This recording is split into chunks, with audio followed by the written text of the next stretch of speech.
Hey everyone, this is Vicky from Valkyrie Tarot coming at ya. I am and was working on the weekly layout for April 1st to the 7th because I'm going to be traveling that week out of the country. And you will not believe this, but my file stopped recording while I was doing it. So literally I laid out 3 cards, and then I got through with the entire reading, and I looked up to stop the reading, and it wasn't even recording. So we're going to walk back through this. All right. Keep in mind, and I'll say this again, this is a really heavy week. We are leading into a major planetary shift, especially with that eclipse energy coming, all right? Those of us that are highly sensitive, intuitives, spiritual people, mediums, all of that, like the veil is going to be very thin. My ears are buzzing. That happened last time. My ears are buzzing. My hands are burning, which means I'm on the right track. The universe is trying to get my attention.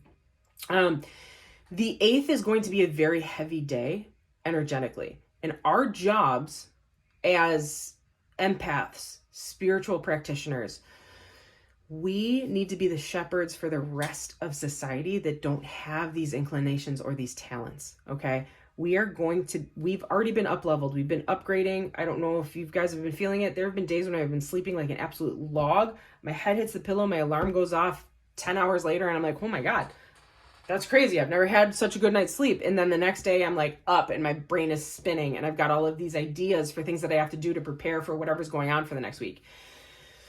I'm sure all of you that are spiritually inclined kind of are feeling that too, because it's just the downloads. But the 8th is going to be a big day. All right. I'm going to do a separate reading for that probably next week at some point, just to kind of prepare for that energy that day. But this is starting the spread. We have the 1st through the 7th. Okay. So this is going to be a loaded reading as we come through.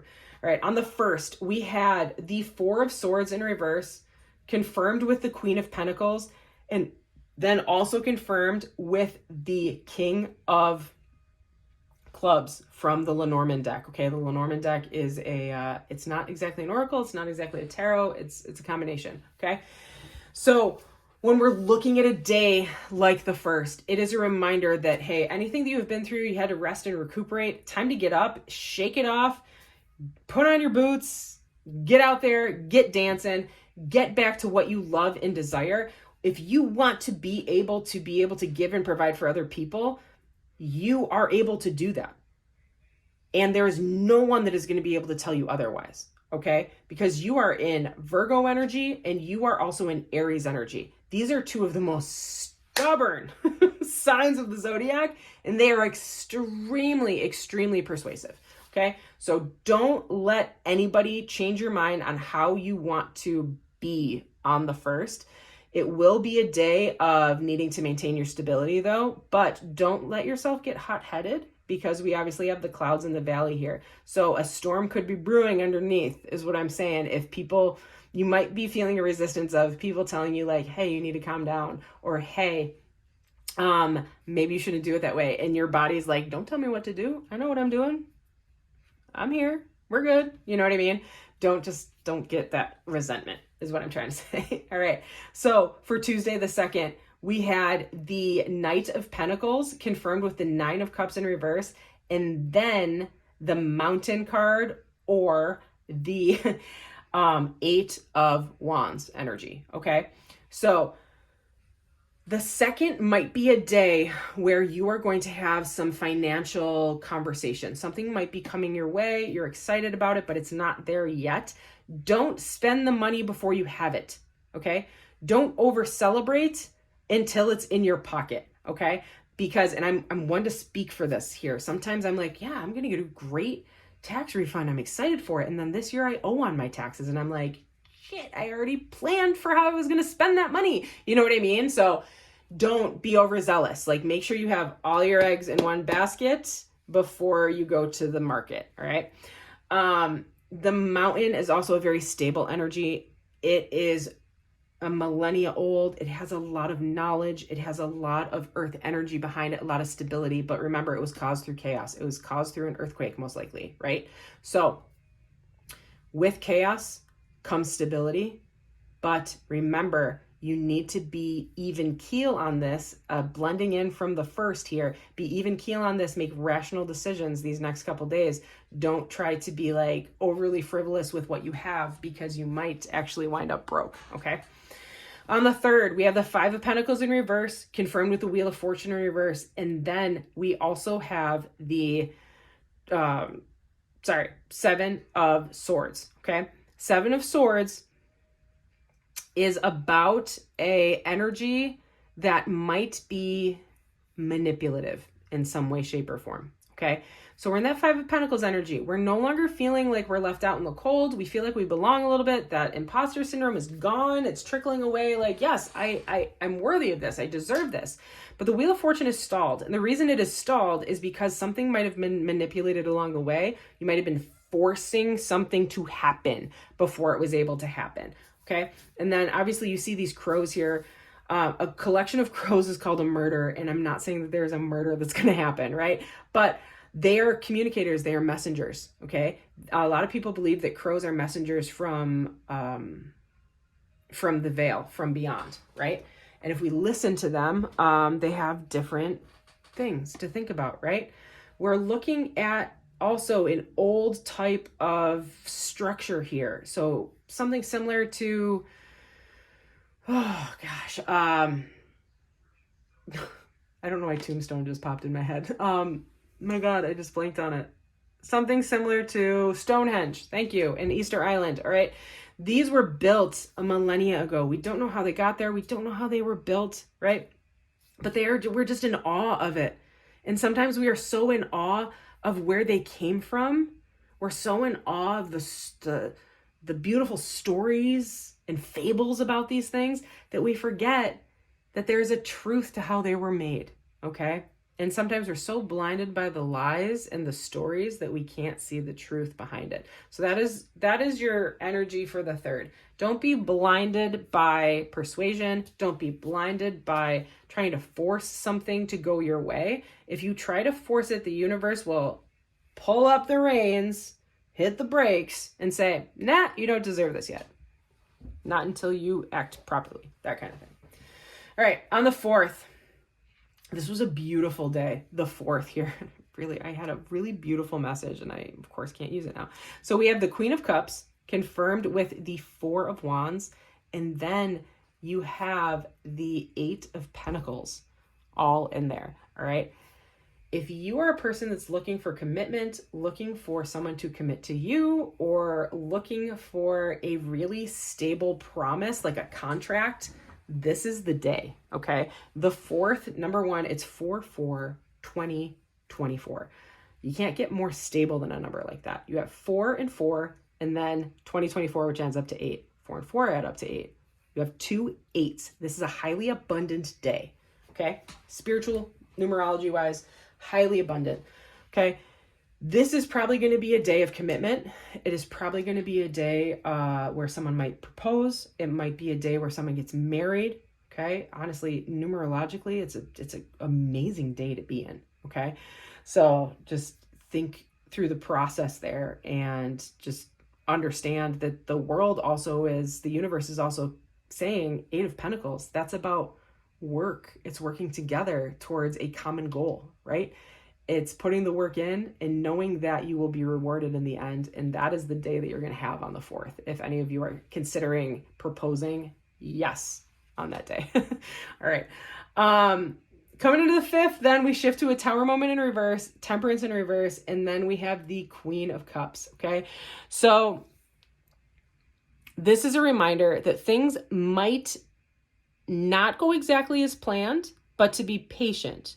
Okay, everything in moderation. You might be celebrating from the day before, and because of that, you're kind of resisting something big happening, right? You might be resisting somebody having an argument with you, or you might be resisting somebody perhaps wanting to go out and have a good time, whatever it is. You know what I mean? You're resisting something. That's why that Tower energy is in reverse. There's a resistance. But the Temperance card, which is the Angel of Balance, is telling us not to be patient necessarily, but don't overindulge. Okay? Again, it's the same message as don't give more than you can afford to give. Don't pay for something before you have the money in your pocket.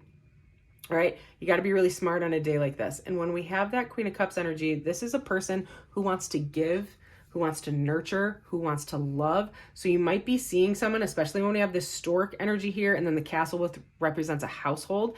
You might be seeing someone who might be a woman of hierarchy in your family, or someone that you see as a mentor or something, and someone might be delivering a gift to you or offering a gift to you. And or there can also be a message of a child coming your way, because we have that stork energy. So that might be what the Tower moment is like, hey, we weren't planning for a kid, but guess what, honey? Ooh, glad we're getting engaged, you know, that kind of thing. All right, so that might be what's popping up there. All right, now we come through into the 6th. We have the 3 of Wands confirmed with the Knight of Wands, and then the 6 of Swords. All right, so when we're looking at the 6 of Swords, that is about leaving things in the past that no longer serve us, right? The 3 of Wands is about no longer waiting for things to happen for you. You are now going to take the initiative and make it work for you, which is exactly that Knight energy. You are just going to go and you're going to do it, even if you have to do it by yourself. You are passionate about this. You are driven about this. Whatever is in your mind on the day of Saturday the 6th, Saturday the 6th, okay? You are going to be driven to do this.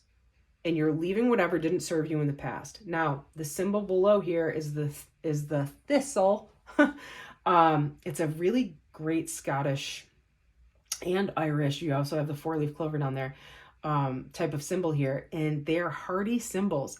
These things can survive through any type of weather, which is crazy, because you would think that, you know, a 4-leaf clover might not respond to cold weather too well, right?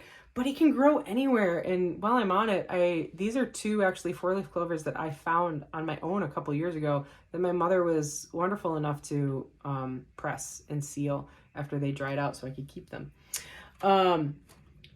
But keep an eye out for Lucky Charms coming your way, not the cereal.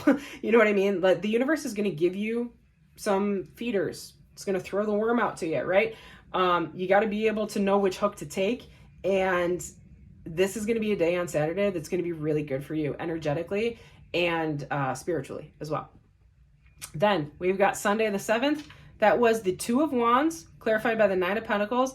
And now we have the Knight of Swords. Sorry, I keep wanting to say that's Pentacles. The Knight of Swords, okay? We have the hay bale and we have the lightning storm behind it too, all right? So when we see these 3 cards in combination, you have chosen your path. This is the right path. You are going to feel specifically emotionally fulfilled. You are going to feel like you can take care of yourself. If you can take care of yourself, you can take care of others. You might be getting a financial windfall on a day like this. This might be a day where you're like, hey, I've wanted to put some money into something. 4/7 is going to be your day to do it, okay? When we see that Jack of Swords, though, remember, it is swift and it is fast. It will cut like a knife, right? Be careful with your energy. Make sure it is directed in the right way, okay? Because the Knight of Swords goes, acts, and doesn't apologize, okay? You want to make sure that everything is being thought through properly, because whatever is happening on this day is going to be a catalyst moving forward for what is going to be coming in your future, right? With a thunderstorm comes rain. With storms comes debris. But after that debris comes regrowth, right? When we see the hay bales, especially the sickle here, right? We kind of associate those with fall and starting over again. And these hay bales are being set in place to be able to feed livestock into the future months, right? So remember, plan your actions accordingly. Be confident in where you are going to be planting your mindset of prosperity and abundance and stability, and make the right choices. All right. You don't want to cause harm just trying to get ahead. I guess that's the best way to say it for Sunday the 7th. All right. Energy under the deck was the King of Cups, the 6 of Cups in reverse, and the 6 of Wands with the cross. These 3 cards, beautiful, beautiful, beautiful cards to be in. King of Cups is all about wanting to take care of others, knowing how to take care of others, knowing when to give and when to support. And that's just a really beautiful energy to be in for the week. With the confirmation cards, you had that Six of Cups in reverse. It's just a reminder, don't dwell on the past. Things that have happened to you in the past are great because they helped you become who you are. Not that they were great to go through all the time, right? But we learned through those experiences. We wouldn't be who we are today if we didn't have to go through all the crap and the turmoil in the past, right? The importance is that you don't live there anymore. You don't want people to look at you for what you were in your past. Don't look at yourself for who you were in your past. Okay? Time to step into this new leveled up version of yourself. The universe is going to be offering big super moon energy on April 8th. Okay? So get ready for it. We also have that Eight of Wands here with that cross. Eight of Wands is all about a triumphant return. It's all about feeling confident. It's all about really stepping into your ego and being proud of who you are. And that cross is a sign of a promise. It is a stability. It is a blessing. It is a reminder that the universe, whether you believe in this icon in your spiritual practice or not, believe that the spirit that is around you is supporting you along this journey, and you are safe. You are on the right path. You are protected. And yes, there's going to be some difficult times throughout it. We don't immediately stand up from crawling and learn how to run, right? We fall a couple times, and that's okay because we learn every time we fall how to get up and run faster. All right. Wow. All right. Hopefully I tied all that in. Again, kind of bummed that you didn't get my full reading, but this is a little bit shorter and maybe you guys all stayed with it instead of the half an hour one I had previously. All right. That being said, love you all. Have an amazing week. I am going to be sending out some readings while I am traveling. I'm going to be traveling to a place of my ancestors. I am actually going to be bringing a new tarot deck with me. And I'm going to try to, if we can get there, I'm going to try to do a reading from a really ancient spiritual place overseas. And I'm really excited for it. So tune in, keep an eye out for it. I don't know what day it's going to be on, but yeah, we're going to make it happen. All right. Until then, deuces, and see you next week.